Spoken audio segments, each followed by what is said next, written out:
Percepatan Pencegahan dan Penanganan Pandemi Coronavirus Disease 2019 atau COVID-19 bukan saja menjadi tanggung jawab pemerintah, namun menjadi tanggung jawab semua pihak.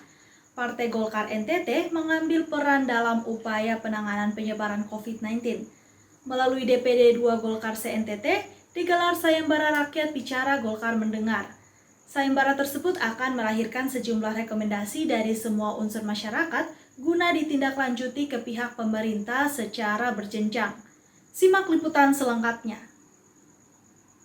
Gagasan saya yaitu membentukkan pos pelayanan pendidikan atau posyandik COVID-19 di tingkat desa. Partai Golongan Karya se-NTT mengambil perannya dalam upaya pencegahan, penanganan, dan pengendalian pandemi COVID-19. Melalui Sayembara Rakyat Bicara Golkar Mendengar, partai berlambang pohon beringin yang diarsiteki Milky Lakalena ini menjaring aspirasi masyarakat terkait pencegahan dan penanganan pandemi COVID-19. Hasil penjaringan aspirasi masyarakat tersebut bakal diramu sebagai pendapat publik dan direkomendasikan kepada pemerintah untuk ditindaklanjuti.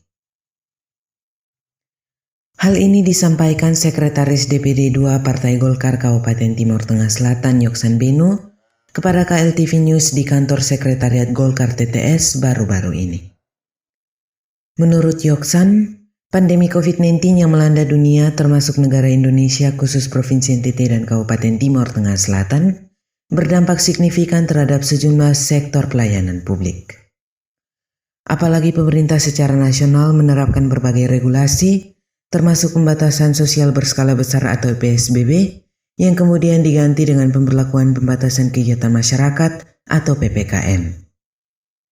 Terkait sejumlah dampak yang dirasakan masyarakat, kata Yoksan, Partai Golkar mengapresiasi kerja keras pemerintah dalam upaya penanganan pandemi COVID-19.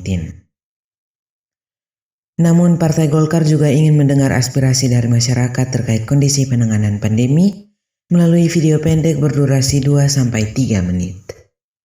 Dan sayembara ini, lanjut Yoksan, mendapat atensi yang luar biasa dari masyarakat. Terbukti dengan adanya 531 video pendek yang masuk ke meja panitia, hasilnya telah diolah dan dinilai oleh tim juri. Tim juri sendiri melibatkan berbagai unsur, yakni unsur rohaniawan diwakili Pendeta Yosmanu, unsur pers diwakili Polselerek dan Paul Resi, unsur perempuan diwakili Deborah Duka, unsur fraksi Golkar diwakili Ruba Banu Naik, praktisi kesehatan diwakili Dr. Timi Tahun, dan Nyonya Ina Tahun Lado dari unsur MKKGR. Masih menurut Yoksan, dari 531 video setelah diseleksi, diperoleh 96 video terbaik dari 32 kecamatan. Hasil tersebut selanjutnya digodok lagi untuk mendapat 10 video sebagai nominator tingkat kabupaten dan 10 video favorit dari 10 perspektif. Hasil penjurian tingkat provinsi akan diramu sebagai rekomendasi aspirasi publik yang nantinya disampaikan kepada pemerintah pusat untuk dipertimbangkan dan ditindaklanjuti. Sayembara Rakyat Bicara Golkar Mendengar ini memang sengaja dikemas oleh Partai Golkar untuk mendapatkan banyak masukan dari masyarakat terkait dengan penanganan dan pencegahan COVID-19 yang sedang melanda dunia, khususnya di NTT dan TTS. Kita di TTS, panitia sudah terbentuk beberapa waktu lalu dan mereka bekerja maksimal. Luar biasa, ada 5 orang yang sangat konsen untuk mengurus ini selama hampir 2 bulan ini. Dan mereka bekerja berjejaring dengan teman-teman di tingkat pengurus Partai Golkar kecamatan dan desa untuk mendapatkan banyak aspirasi, masukan dan ide-ide kreatif yang ingin disampaikan oleh rakyat kepada pemerintah melalui Partai Golkar untuk nantinya menjadi sebuah rekomendasi yang luar biasa. Ini inti dari sayembara ini.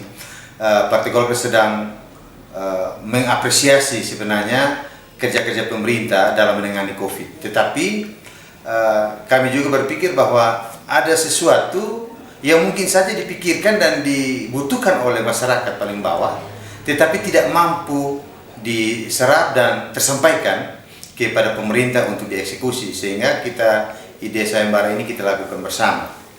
dan ternyata apresiasinya luar biasa dari masyarakat, sehingga sampai dengan penjurian tingkat kecamatan kami memperoleh peserta itu 531 peserta yang mengirimkan video kepada panitia, dan hasilnya sudah diolah dan kemudian dinilai oleh tim juri. Terima kasih banyak untuk tim juri yang datang dari berbagai latar belakang. Ada Pendeta Yusmanu dari unsur kerohaniawan, ada Bapak Paul Celerek dari unsur wartawan media elektronik televisi, ada Bapak Paul Resi dari media online, ada Bapak Ruban Unaik dari unsur fraksi Golkar, ada Ibu Debi Duka dari unsur perempuan dan juga pengurus Partai Golkar, ada Ibu Tahun Lado yang juga beliau adalah Ketua MKGR dan Ketua Tim Penggerak PKK Kabupaten TTS.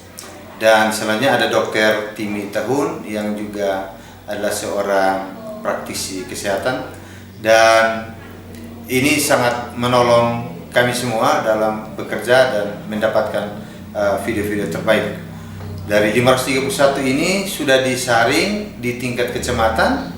Dari 531 kita sudah mendapatkan 96 video yang menjadi nominator dari 32 kecamatan ini, mendapatkan 10 nominator terbaik untuk dilanjutkan ke tingkat provinsi. Dan yang video-video yang masuk ini ternyata menarik. Dari 10 aspek yang diajukan, nanti penilaian di tingkat provinsi apakah para nominator yang sudah dinilai ini bisa mengalahkan atau bersaing dengan teman-teman bersaudara-saudara kita dari kabupaten yang lain se-NTT. Ya, kita serahkan kepada tim juri tingkat provinsi. Sementara Ketua Dewan Juri Sayembara Rakyat Bicara Golkar mendengar Kabupaten TTS Pendeta Yusmanu secara terpisah, kepada KLTV News mengapresiasi respon masyarakat dengan sejumlah kreativitas, ide dan pesan-pesan penanganan COVID-19 melalui video sayembara tersebut. Tim juri telah melakukan penjurian secara objektif dengan sejumlah kriteria penilaian termasuk 10 perspektif yang dikedepankan. Dirinya berharap ide dan pesan masyarakat ini bisa menjadi referensi bagi Partai Golkar dalam memberikan rekomendasi kepada birokrasi pemerintah di tingkat daerah sampai ke pusat bagi setiap keputusan dan kebijakan publik terkait pencegahan dan penanganan pandemi COVID-19. Kami juga menilai bahwa dari semua yang ada di dalam itu, dari video-video yang ada itu menunjukkan tentang kemampuan kreativitas dari rakyat TTS yang begitu luar biasa. Cara mereka menyampaikan pesan, cara mereka mengambil gambar sesuai dengan aturan yang sudah disampaikan oleh tim, itu cukup memuaskan bagi kami. Dan hasil yang kita peroleh ini adalah satu bentuk suara atau aspirasi dari masyarakat, dan kita bisa menilai sejauh mana pemahaman mereka, kemudian menemukan solusi di tengah-tengah pandemi virus ini. Solusi-solusi yang ditawarkan juga solusi-solusi yang kreatif dan orisinil.